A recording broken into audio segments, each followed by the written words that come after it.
Health plus प्रोम में आज हम आपको लेकर चल रहे हैं Guru Nanak hospital and divine India IVF centre, जो कि करनाल में स्थित है। ये सेंटर बांझपन के मरीजों के लिए एक वरदान साबित हो रहा है। दूर दूर से पेशेंट यहाँ पर पहुँचते हैं और अपना इलाज करवाते हैं। डॉक्टर प्रभजोत कौर, जो कि आईवीएफ एंड इनफर्टिलिटी स्पेशलिस्ट हैं और बांझपन के मरीजों के लिए एक वरदान है। समय समय पर डॉक्टर प्रभजोत कौर हमारे पंजाब प्लस के दर्शकों को हेल्थ टिप्स देते रहते हैं। हमारी टीम ने उनसे बातचीत की, जिन्होंने हमें Guru Nanak hospital and divine India IVF centre के बारे में जानकारी दी। हमारी टीम ने डॉक्टर हरदीप जी के साथ भी बातचीत की, जो कि MBBS MS ortho DNB ortho हैं। Doctor Hardeep ji orthopaedic and arthroscopic surgeon हैं। आइए करते हैं बातचीत डॉक्टर हरदीप जी के साथ। दर्शकों, पंजाब प्लस चैनल पे आपका स्वागत है। आज हम आपको मिलाने जा रहे हैं डॉक्टर हरदीप जी के साथ, जिनने लंबा तजर्बा है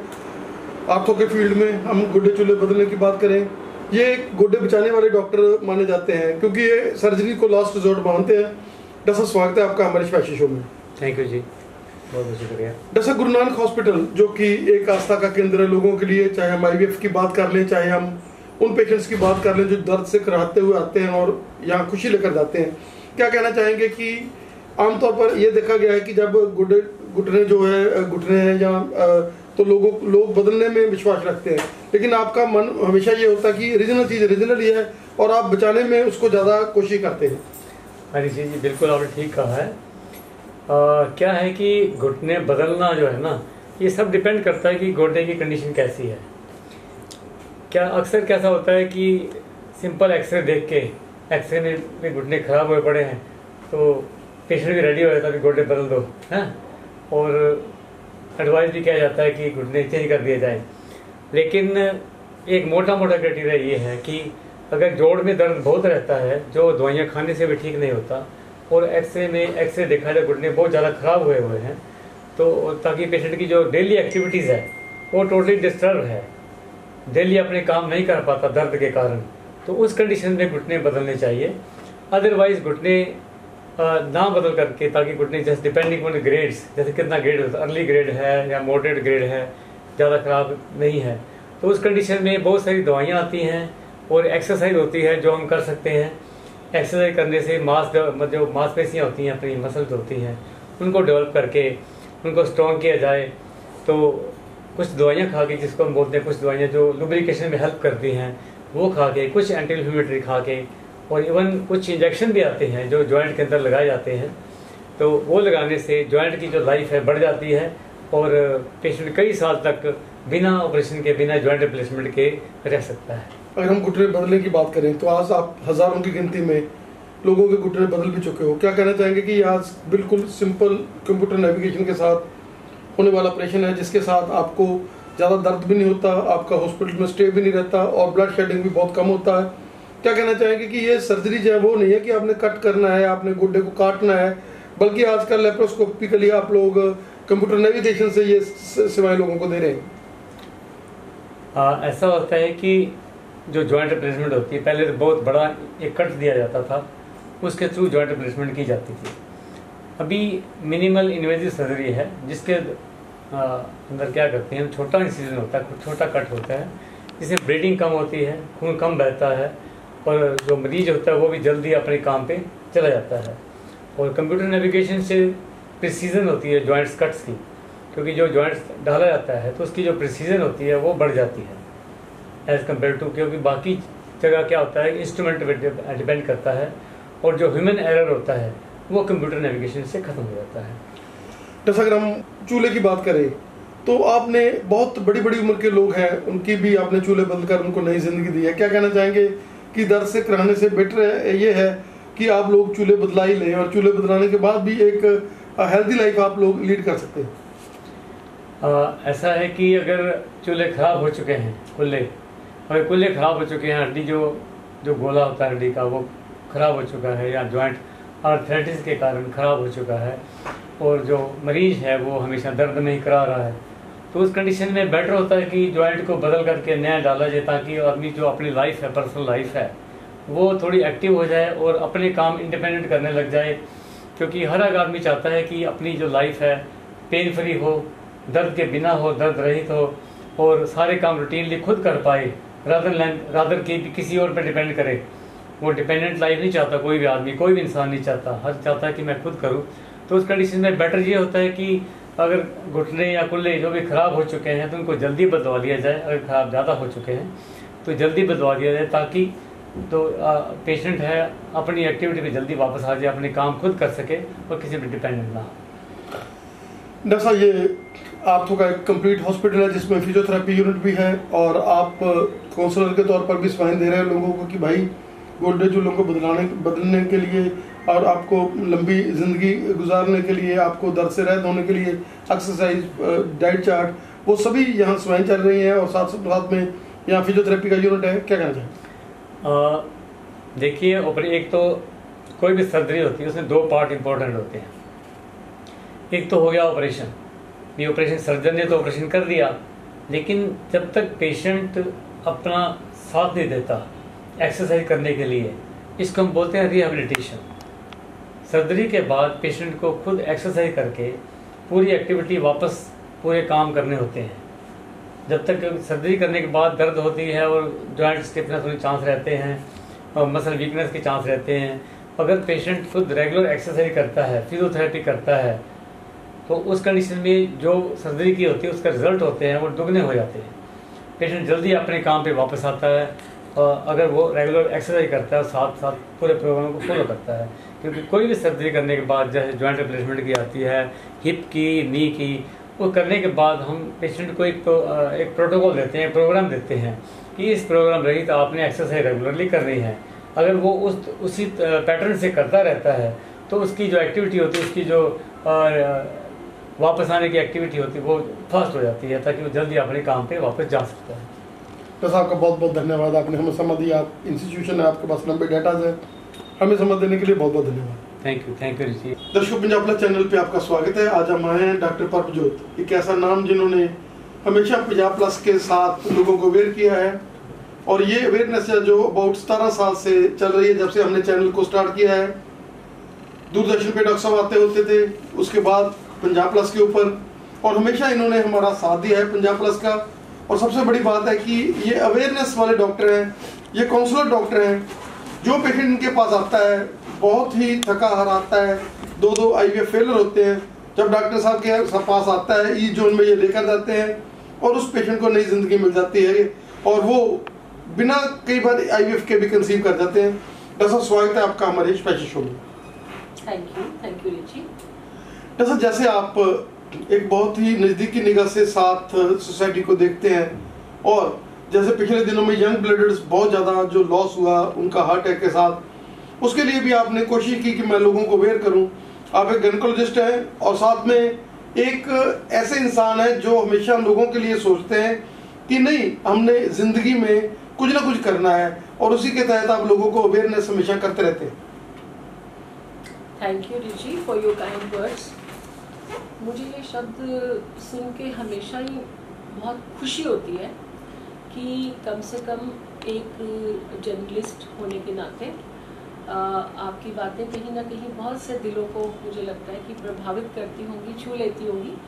कि हम सभी, मुझे लगता है कि चाहे हम किसी भी प्रोफेशन में हों, चाहे हम कुछ भी करते हों इंसान होने के नाते, लेकिन आज हम सबको बहुत अवेयर होने की ज़रूरत है कि धरती, आकाश, पाताल, इंसान और सब तरह के जो आप कह लीजिए जो दूसरी प्रजातियां हैं जो इंसान के रूप में नहीं है इस संसार में, उन सभी को खुशियां मिले, उन सभी को सुख मिले, और उन सभी को ये सारा संसार एक ऐसा प्यारा वन उपवन के रूप में मिले कि कहीं और जाके हमें परमात्मा करे स्वर्ग ढूंढने की जरूरत ना पड़े। मेडिटेशन की बात करें, एथिक्स की बात करें, आप जो भी पेशेंट आते हैं पहले आप उनको एक माइंड उनका स्थिर करते हैं, उनको इस जोन में ले जाते हैं। जो भी पेशेंट आपके पास आते हैं, क्या कहना चाहेंगे कि सबसे पहले आप उनको एक आस देते हैं, आप उनको बोलते हैं कि नहीं घबराओ नहीं, पहले आप नॉर्मेसी में आओ। जब वो नॉर्मेसी में आते हैं तो हार्मोन्स जो दिमाग के वो ऐसा करिश्मा करते हैं कि वो लोग बिल्कुल आराम से कंसीव कर जाते हैं। क्या कहना चाहेंगे? As a journalist, as a person outside medical profession, आपने इसको एक बहुत अच्छे से परसीव किया है कहीं ना कहीं कि अगर पेशेंट खुश हो तो कहीं ना कहीं उसको जल्दी रिजल्ट मिलता है, आप ये कह लीजिए। देखिए, सबसे पहली बात तो ये है कि इस दुनिया का सबसे बड़ा डॉक्टर और सबसे बड़ा साइंटिस्ट इस ब्रह्मांड के शहंशाह ईश्वर के सिवा और कोई नहीं।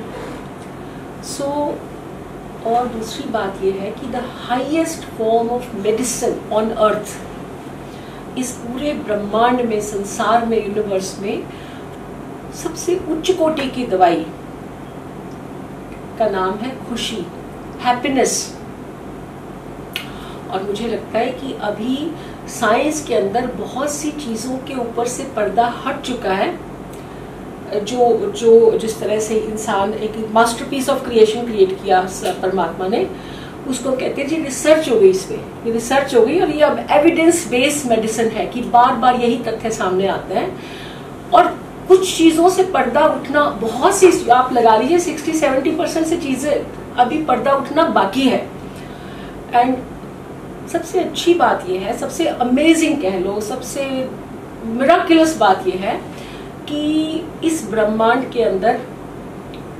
बहुत ज़्यादा इंटेलिजेंस है, इतनी अबंडेंस है, मतलब इतनी इंटेलिजेंस है कि वही ईश्वर राहें हमारे माइंड को, हमारी राहें खोल देते हैं और ऐसी ऐसी चीज़ों के बारे में हम फिर भी जान पाते हैं और उनके बारे में हम मार्गदर्शन कर पाते हैं पेशेंट्स को। कि एक जो स्थिर दिमाग आपने कहा कि पेशेंट को सबसे पहले, मुझे लगता है कि सबसे पहले तो हमारे नॉर्मल एंडोक्राइन प्रोफाइल के लिए हमारी नॉर्मल हार्मोनल सिक्रीशंस नॉर्मल हो, एक नॉर्मल स्थिर खुश दिमाग का होना, एक कहते हैं ना कि पेशेंट्स कई बार मजाक करते हैं कि हम डॉक्टर के पास गए, उन्होंने इतना अच्छा समझाया कि हमें तसल्ली हो गई कि हाँ अब हमारा इलाज हो जाएगा। तो मुझे लगता है कि नॉर्मल ह्यूमन माइंड की नीड है कि हम हर तरीके से हर चीज़ को समझते हुए एक तरह से आगे बढ़ें। और आपने ये बड़े प्यारा सा मुहावरा सुना होगा कभी कि कहते हैं कि मीठा बोलने वाले की जो है ना,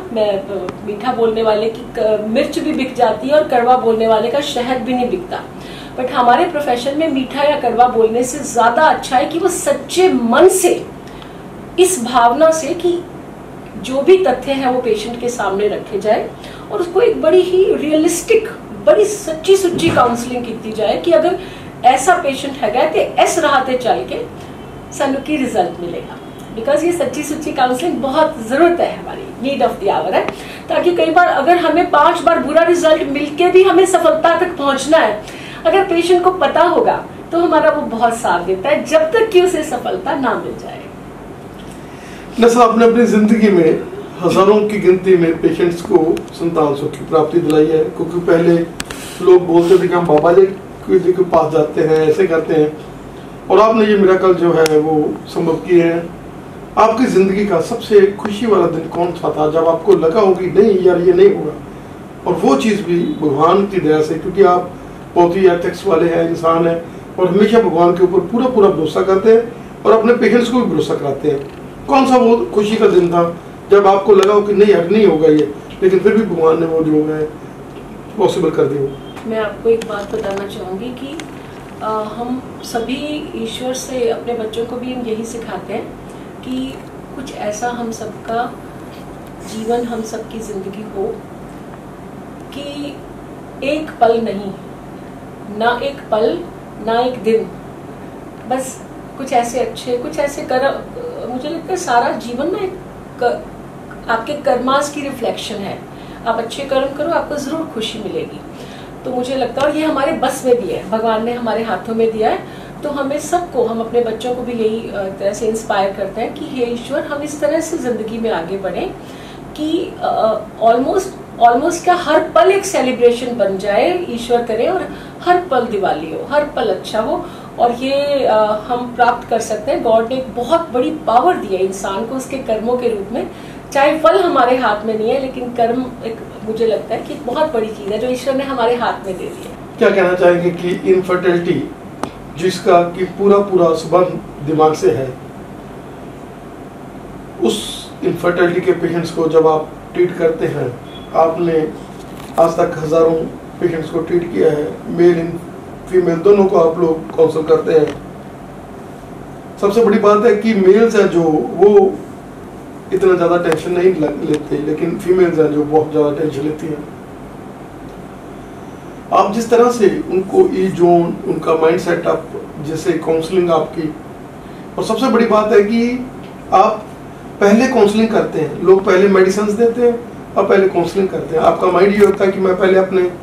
पेशेंट को इस जोन में ले जाऊं और उसके बाद उसको ट्रीट करना शुरू करूं। खरीची जी, मुझे लगता है कि जो साइकोसोमैटिक जिसको कहते हैं, देखिए ये जो सेंचुरी है, ये जो 21st सेंचुरी है, आपने अभी देखा होगा कि सूडान में क्या हुआ। सूडान में जब हमने देखा कि इस तरह से अंदर देश के अंदर इतनी ट्रबल पैदा हो गई, जो एंगर देखा जो मिलिट्री फोर्सेस का या with in the country police forces का, मुझे ऐसे लगता है कि हर सेंचुरी अपने आप में कोई ना कोई बीमारी लेके आई। कोई सेंचुरी ट्यूबरकुलोसिस लेके आई, कोई सेंचुरी कैंसर लेके आई, और ये जो 21st सेंचुरी है, इसको ऐसे माना जा रहा है कि एक बहुत बड़े रूप में मेंटल इलनेस ये लेके आ रही है इंसानों के लिए, हमारे बच्चों के लिए। बच्चों में एडिक्शन, नशा करने की प्रवृत्ति, हम बड़ी खुशियों से, बड़ी मेहनत करके, मुशक्कत करके, अपने बड़ी मुश्किल से पैसे कमा के अपने बच्चों को हॉस्टल्स में भेजते हैं, और बच्चे वहाँ पे नशे के आदी हो जाते हैं वहाँ पे। और आप देख रहे हो कि आजकल प्ले ग्राउंड खाली पड़े हैं, और जो मोबाइल है उसमें आप देखो इंटरनेट कितना बिजी होता है बिजी आवर्स में। तो मोबाइल की रेडिएशन जेब में जब हमारे बच्चे रखते हैं तो उसका टेस्टिस पे भी प्रभाव पड़ता है।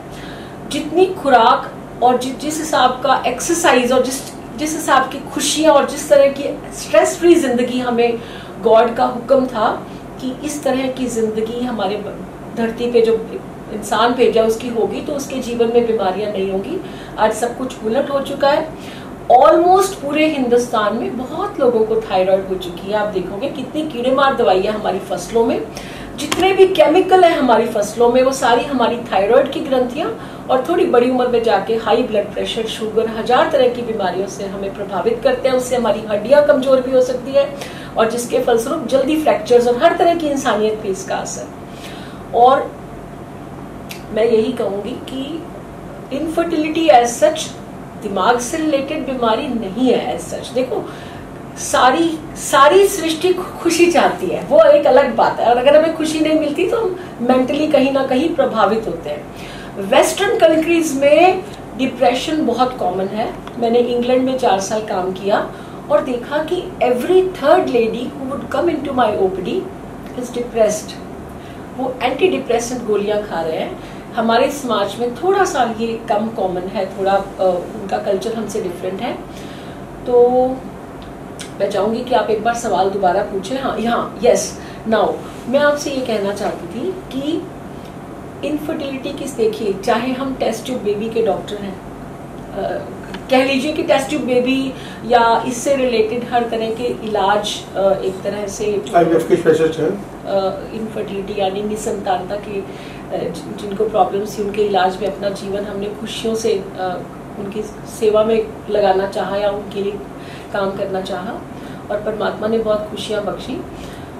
मैं आपको कुछ चीज़ें हाईलाइट करना चाहती हूँ कि किस किस प्रकार के इंसानों के जीवन में पीपल लाइक अस, हमारी तरह के जो लोग इस जन्म में डॉक्टर बने, हम किस प्रकार के लोगों के जीवन में खुशियों के रंग भर सकते हैं, उनके कैनवस को ब्लैक एंड व्हाइट से रंग बिरंगा और सुंदर कर सकते हैं, खिलता हुआ फूलों की तरह खिलता हुआ कर सकते हैं। जिस पेशेंट को बार बार ट्यूब में बच्चा ठहर जाए, बार बार ट्यूब में बच्चा ठहर जाए, और चाहे उसकी एक ट्यूब भी निकाल दी गई हो और उसको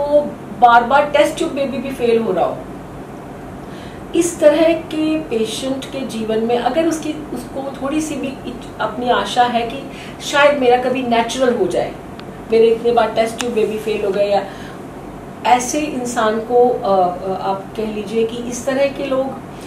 या जिन लोगों को एंडोमेट्रियोसिस की तकलीफ है या एंडोमेट्रियोसिस की सिस्ट बार बार सर्जरी के बाद भी वो हो जाती हैं और उसके बाद बार बार उनका IVF असफल हो चुका है, जिन लोगों को ट्यूब में बहुत ज़्यादा पानी, बहुत ज़्यादा या कम या थोड़ा जहरीला पानी है, और उनमें से कुछ लोग ऐसे हैं जिनको नेचुरल बच्चा भी ठहर सकता है। I can't promise you because IVF में भी ऐसे लोगों के आईवीएफ फेल हो जाते हैं अनलेस कि इनका खास ट्रीटमेंट किया जाए। जिन पुरुषों के शुक्राणु कम है या बिल्कुल नहीं है और जिनकी ये हार्दिक इच्छा है कि हमारा अपना ही हम नन्हा सा रूप हंसता खेलता इस संसार में देखें। ज्यादातर लोग जिनके शुक्राणु कम है उनको अगर हम कभी बताने की भी कोशिश करते हैं कि आपके एक छोड़ के दो हेल्दी प्यारे प्यारे बच्चे हो सकते हैं,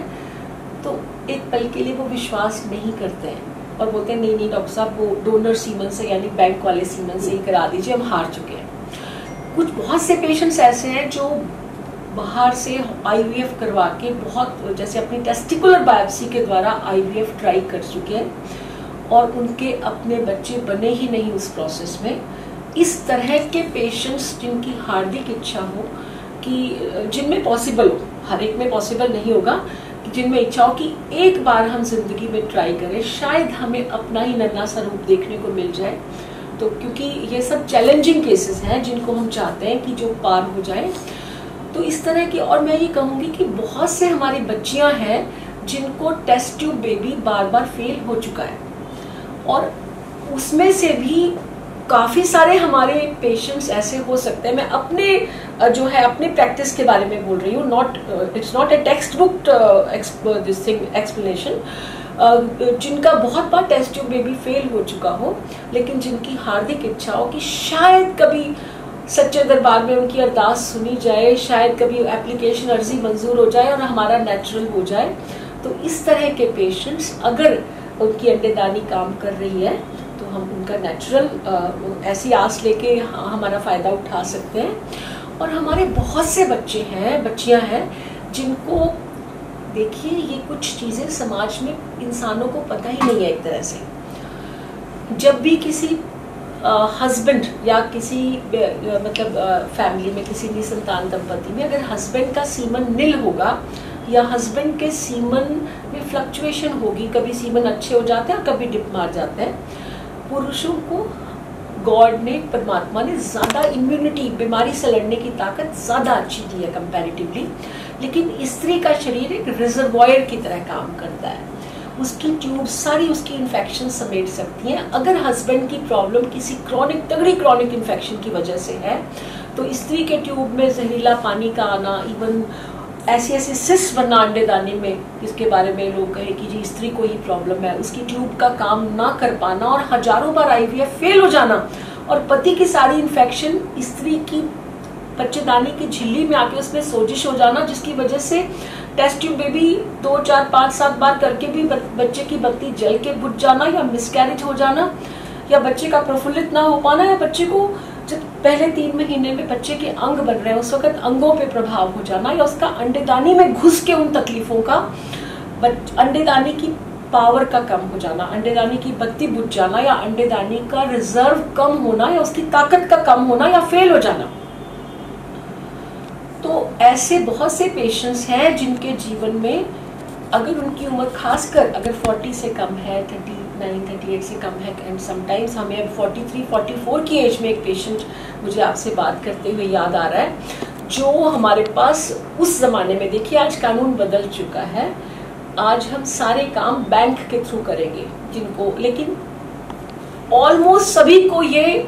अरदास, ये ट्रायल, ये एफर्ट और ये समझना होगा कि 25 और 35 के बीच में अगर आप बच्चा पैदा कर लेते हैं तो आप बहुत सुखी रहेंगे, आपके बच्चे तेज दिमाग के होंगे, तीव्र बुद्धि के होंगे, उनको जेनेटिक प्रॉब्लम्स नहीं होंगी, उनको डाउन सिंड्रोम नहीं होगा, उनको हजारों तकलीफों से वो बच्चे बच जाएंगे और हमें अंडेदान की जरूरत नहीं पड़ेगी, हमें नहीं करवाना है अंडेदान। देखिए सारे समाज को सोचना होगा, वेले से बच्चे पैदा करने हैं, वक्त पे करने हैं, लेट नहीं करने कि जब वक्त निकल जाए, जब अंडेदानी की ताकत खत्म हो जाए, सारे खजाने खाली हो जाए तो हम डॉक्टर्स के पास जाए कि अब आप पैसे लीजिए और हमारा अंडेदान से चाहे बच्चा हो जाए। नहीं, हमें अपने समाज को ऐसी दिशा में नहीं लेके जाना। लेकिन अभी मैं जैसे कि आपको बता रही थी कि 43-44 की एज में, आज से 2 साल पहले की बात है, 2.5 साल, पेशेंट अपने साथ एक डोनर भी लेके आए थे, लेकिन वो पेशेंट की इतनी मतलब ऐसी खतरनाक परिस्थिति थी, इतनी उनको तकलीफें थी, लेकिन ऐसे पेशेंट का 43-44 की एज में जिनका AMH बहुत कम था, यानी अंडेदानी की ताकत बहुत कम थी, अंडेदानी फेल हो चुकी थी, उनका बच्चा बिना टेस्ट ट्यूब बेबी के नेचुरली, हाँ, ईश्वर की कृपा से हमारे पास हुआ। आप एक इंस्टीट्यूशन है, लंबे डाटे हैं और दर्शकों जैसे आपको डॉक्टर साहब ने अवेयर किया कि आपने घबराना नहीं है, कैसा भी केस हो यू आर वेलकम। जैसे डॉक्टर साहब ने कहा कि आप ये नहीं सोचे कि हमने हर चीज़ में IVF ही इंटेंगल करना, एक बार आप जरूर विजिट करें, यहाँ डॉक्टर साहब से फ़ोन से बात कर सकते हैं। डॉक्टर साहब आपका हमें समय देने के लिए बहुत बहुत धन्यवाद।